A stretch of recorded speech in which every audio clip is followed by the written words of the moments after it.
अल्मोड़ा में पुरानी पेंशन की मांग तेज हो गई है। पुरानी पेंशन की बहाली के लिए टीचर्स ने चौधाना पाटा में भूख हड़ताल की है।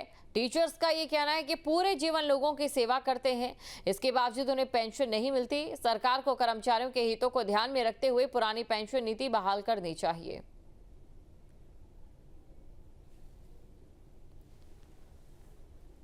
भारत सरकार द्वारा अभी यूपीएस लाया गया। हम तो कह रहे हैं कि हमारे ओल्ड पेंशन को जो हमारे ओल्ड पेंशन को देनी चाहिए। अगर नेता लोग भारत के प्रधानमंत्री पुरानी पेंशन ले सकते, मुख्यमंत्री विधायक ले सकते, तो एक आम कर्मचारी क्यों नहीं ले सकता? ये तो एक समानता का अधिकार, उसका उल्लंघन किया जा रहा है। मुझे लग रहा है भारत में लगभग नादशाही से चलेगी और हमारे भी कहना है कि जब तक पुरानी पेंशन बहाली हमारा आंदोलन जारी रहेगा। और आज 5 सितंबर के अवसर पर उपवास का कार्यक्रम हमारे राष्ट्रीय आंदोलन द्वारा नेतृत्व द्वारा दिया गया है। और हल्द्वानी में झंडा पूजन के साथ ऐतिहासिक रामलीला का आगाज हो गया है। इस रामलीला की विशेषता ये है कि यहाँ दिन और रात दोनों समय रामलीला का मंचन होता है, जिसे देखने के लिए दूर दूर से लोग आते हैं। हल्द्वानी की रामलीला न सिर्फ धार्मिक आस्था का केंद्र है, बल्कि सामाजिक समरसता और सांस्कृतिक धरोहर का भी प्रतीक बन चुकी है, क्योंकि रामलीला लगातार 147 सालों से चल रही है। हमारी इस रामलीला को 145 वर्ष पूर्ण हो रहे हैं और बड़ा सुंदर समय है कि जो ये सभी 31 आदमियों की जो एक समिति है माननीय नगर मजिस्ट्रेट महोदय के अंतर्गत, बड़ा सुंदर प्रसंग रामलीला का यहाँ इस मंच में दिखाया जाता है। दिन की लीला यहीं के बालकों के द्वारा होती है और रात्रि की लीला का मंचन जो है हमारी वृंदावन से आई हुई जो रास लीला मंडली है वो इस मंच में रात की रामलीला का प्रसंग करती है। हल्द्वानी की प्रमुख रामलीला जो इस शहर की सबसे बड़ी रामलीला और प्रमुख रामलीला है, उसका 140 वर्षों से जो यहाँ पर लगातार यहाँ के निवासियों द्वारा यहाँ पर की जाती है, उसका आज उद्घाटन हुआ है। और अपने श्रद्धे गोपाल भट्ट जी जो यहाँ के ब्राह्मण हैं, पंडित जी हैं, उनके द्वारा यहाँ पर विधि विधान से इसका आज पूजन किया गया और ध्वजा पताका यहाँ पर फहराई गई है। और दिन की रामलीला भी और रात की रामलीला दोनों रामलीला इस मैदान में होती है।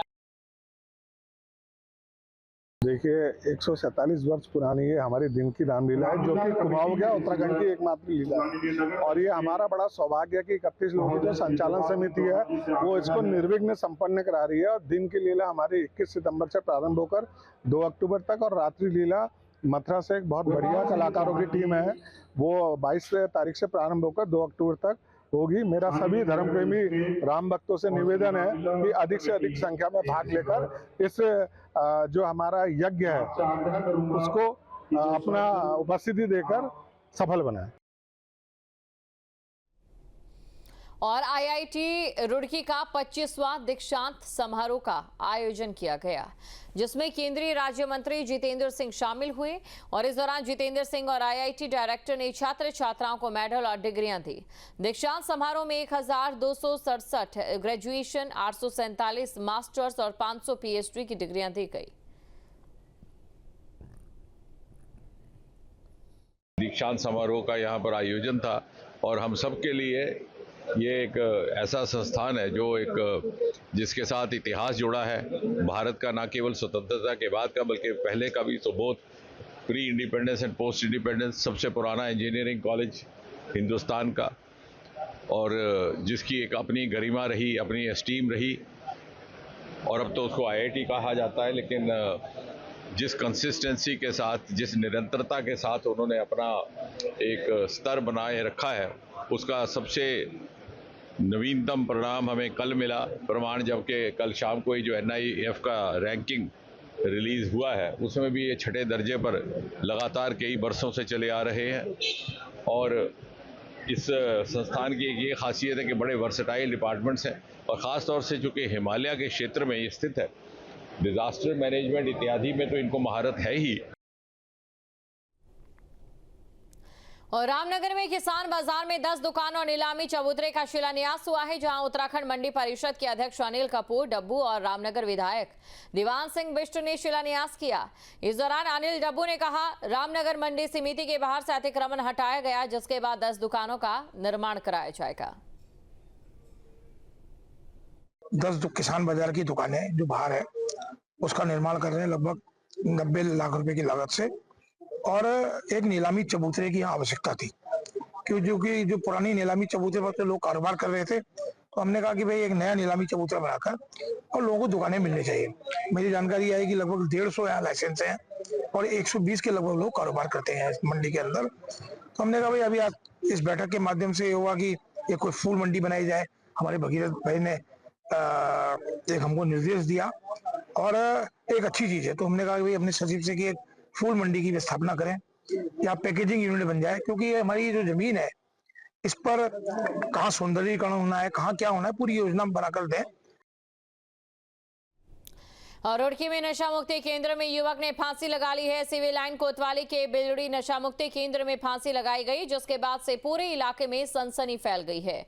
पुलिस ने शव को पोस्टमार्टम के लिए भेज दिया। बता दें कि नशा मुक्ति केंद्र में ये पहला मामला नहीं है, इससे पहले भी यहाँ कई मामले सामने आ चुके हैं, लेकिन संचालक पर कोई कार्रवाई नहीं की जाती।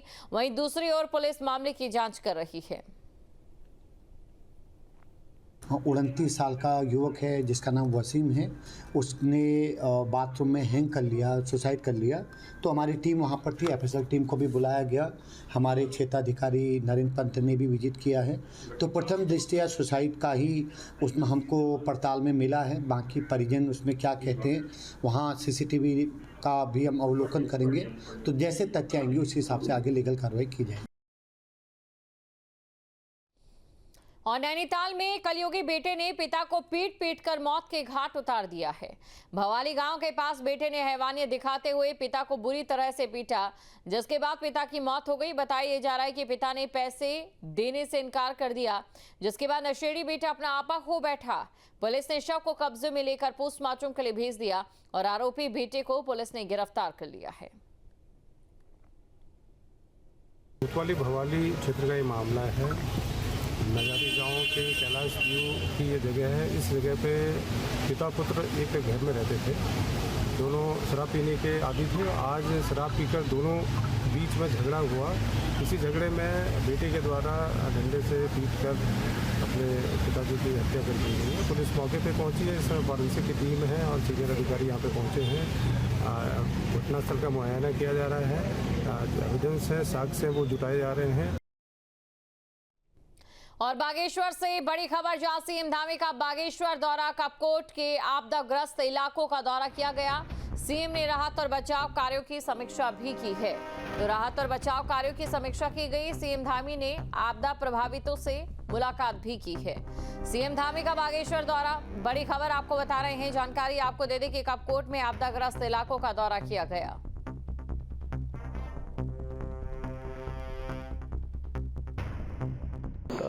पौसारी गांव और इसके आसपास के गांव में जो आपदा से प्रभावित हुए हैं और लोगों ने जो भी यहाँ पर अपनी बातें रखी हैं, उसमें विस्थापन भी एक है और हम लोग इसके लिए पहले से ही हम लोगों ने पहले से प्लान किया हुआ है।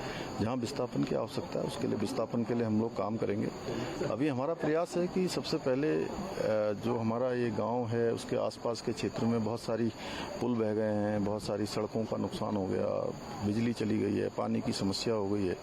उन सभी को एक बार फिर से स्थापित करें, रिस्टोर करें और उसके लिए हम काम कर रहे हैं। भारत सरकार की टीम भी जल्दी ही यहाँ आने वाली है। वो टीम भी आ चुकी है, वो भी अपना आकलन कर रही है। मैं प्रधानमंत्री जी का भी धन्यवाद करता हूँ कि उन्होंने आपदा के समय में, जहाँ भक्ति है हर शब्द में, कथाओं में छुपे हैं दिव्य रहस्य और ज्योतिष देता है जीवन को दिशा। धर्म से जुड़ी हर बातों को जानने के लिए हमारे चैनल स्तुति को सब्सक्राइब करें। चैनल पर जाने के लिए इस लिंक पर क्लिक करें।